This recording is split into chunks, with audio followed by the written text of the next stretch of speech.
Well, I did it. I buzzed my hair off and shaved my face. So I've basically gone full Mad Max style, because it's like the end of the world coming up. I'm joking. I don't believe that.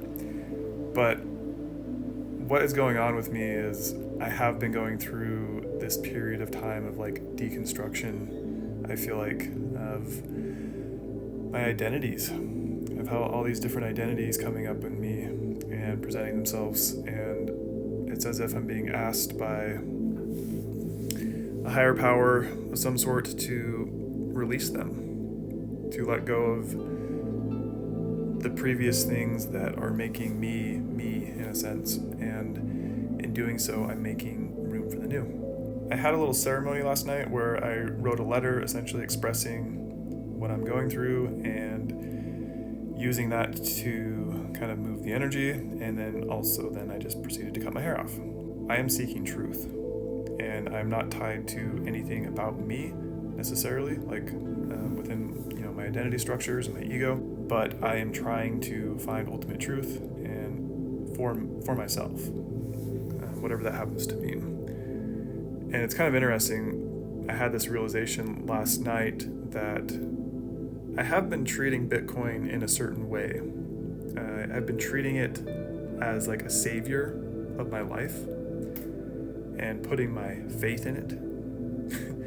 And I realized I was kind of turning it into a god, essentially, acting like it was going to save me. And I don't know, like, it just made me realize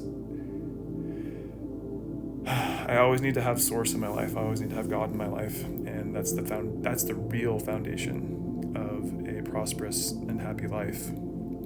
And once you are in those states and you're surrendering to life and just moving through it gracefully, then things happen for you, because you're a